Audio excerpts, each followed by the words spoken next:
didn't wear a tie. Well, I guess it's close with that back in the day.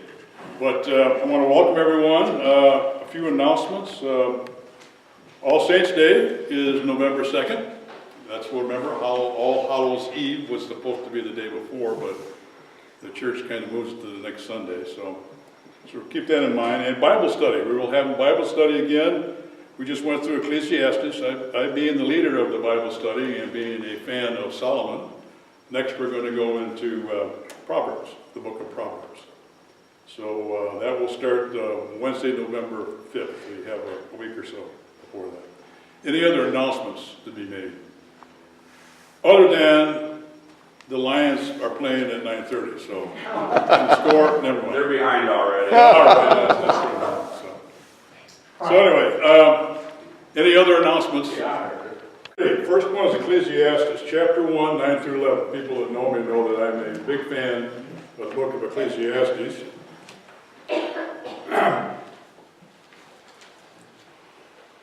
Although I'm trying to make this service as close to the service in 1775, I still demand on myself to use the New Century version of the Bible. So I'll be reading from that. Ecclesiastes chapter 1, verses 9. All things continue the way they have been since the beginning. What has happened will happen again. There is nothing new on earth. Someone might say, look, this is new, but really it has always been here. It was here before we were. People don't remember what happened long ago. And in the future, people will not remember what happens now. Even later, other people will not remember what was done before them. That fits right in with the message of today.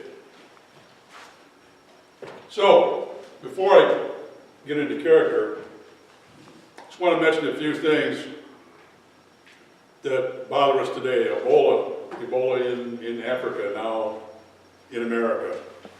Russia annexed Crimea. Russia attacks the Ukraine. Flight M370, remember that? Mm-hmm. Disappeared with 200 souls on board, gone. Christians massacred in Iraq. The Yazidis were massacred. Massacres just go on and on and on in that part of Iraq and Syria. ISIS rises in the Levant. Terrorist attacks in America. Terrorist attacks in Canada. Beheadings in America, Britain, and on YouTube. But meanwhile, there's an old country song, Meanwhile Back in Mama's. Meanwhile, in the United States, the Dow hits new heights while all this is going on. Is it good or bad? That means that we are a secure nation. But let's move back to 1775. I don't have all the things that dramatically happened, but we do know some things that did happen. In 1774, for example, on January 27th, an angry crowd in Boston, Massachusetts, seizes Tars and Feathers British customs collector and loyalist John Malcolm for striking a boy and a shoemaker with his cane. You got to be pretty violent to do that. March 31st, 1774, the British Parliament passes the Boston Port Act, closing the port of Boston as punishment for the Boston Tea Party, which took place on December 16th, 1773. That's a disaster. Close the harbor. No traffic interrupt. June 2nd, a new quartering act requiring American colonists to provide better housing for British soldiers upon demand is passed.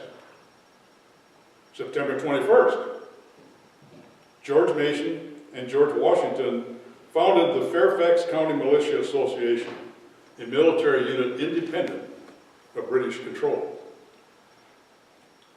October 21st, the word liberty is first displayed on a flag raised by colonists in Taunton, Massachusetts in defiance of British rule in colonial America.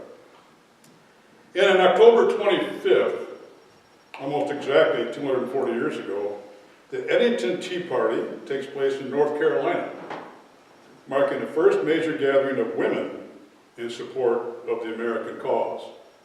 So let's not hear about women not having any say. Tell that to Abigail Adams, right?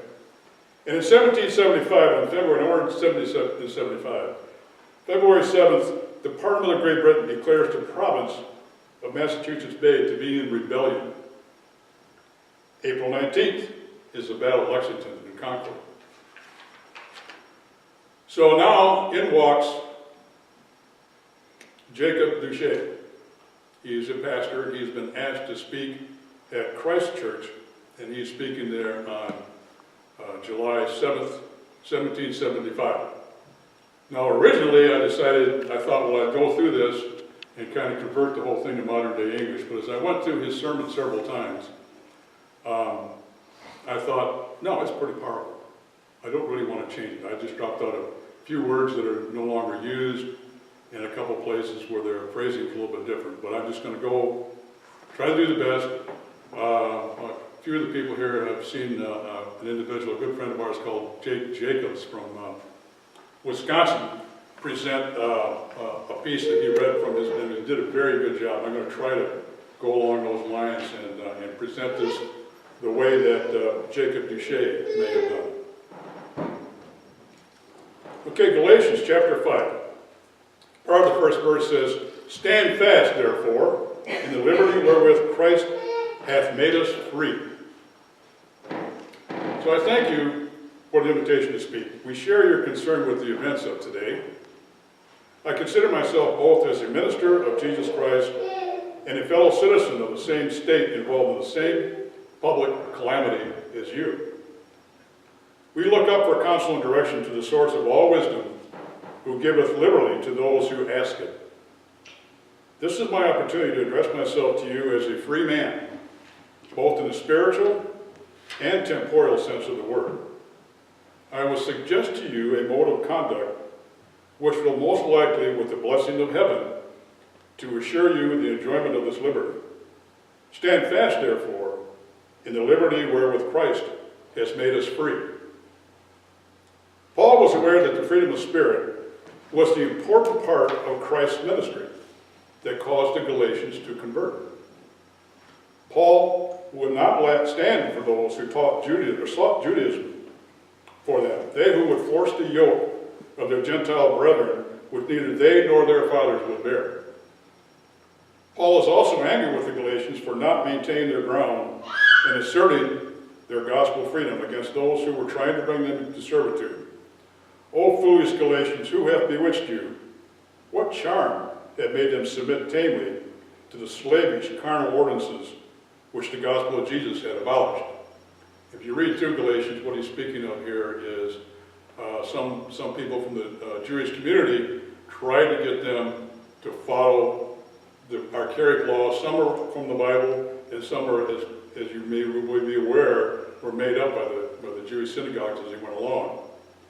And if you did these things, you were saved. And Jesus said, no, those things are not right. So this is what Paul is complaining about. Paul reminds them that they are not the children of bondwomen, but of a free woman. Observance in the ceremonial law was a tribute which they were not bound to pay. It cannot free them from the bondage of earth and hell. Their freedom, their happiness, temporal and eternal, were only to be acquired by vigorous exertion of those spiritual powers within themselves. Stand fast, therefore, in the liberty wherewith Christ has made us free. I will show what we are to understand by spiritual liberty, wherewith Christ has made us free, and what stand fast means to us. However severe the loss of our temporal liberties may be, there certainly is a bondage far more severe than this, yea, far more cruel than that of Israel under the Egyptian taskmasters. A bondage not only to men, but to the fallen spirits of darkness, seeking to exercise over us a joint power and a dominion with our own irregular and corrupt passions. A bondage universal from which no son of Adam has ever been exempt. A tyranny whose baleful influences have been felt from the fall of man down to this very day. It has seized not only upon the body, but upon the soul. It is confined to no age or sex, no state or condition of human life, high and low, learned, unlearned, The savage and the sage are alike victims of the despotic power, alike slaves by nature under the bondage of corruption. It finds us under a variety of forms. Following our prevailing desires and pursuits, it follows us into the sanctuary of God. It reigns as a matter of absolute sovereign in the wicked and ungenerate. Yea, it frequently enters the most spiritual and regenerate hearts in hostile form, and seeks to shake their confidence in the goodness of their true and rightful sovereign and their humble hope of deliverance through the redeeming power of his ever-blessed Son. Now, who would not wish to be delivered from such bondage as this? Yet, if you are not aware of this burden, how will you want to be free? The madman hugs his chains as if they were signs of royalty. Insensible to his calamity, he cannot even wish for relief. But no sooner does this man come to feel the bondage, finds himself harassed and oppressed by the obedience to unjust laws, no sooner is he convinced that such an obedience must end in everlasting slavery and wretchedness, than he awakens to and avails himself of that light and spiritual courage which his Redeemer is ever on hand to impart. Without it, he feels unequal to the conflict and incapable of extricating himself from servitude. So then it appears that the liberty with which Christ hath made us free is nothing less than release from sin and enlargement of the soul in divine grace.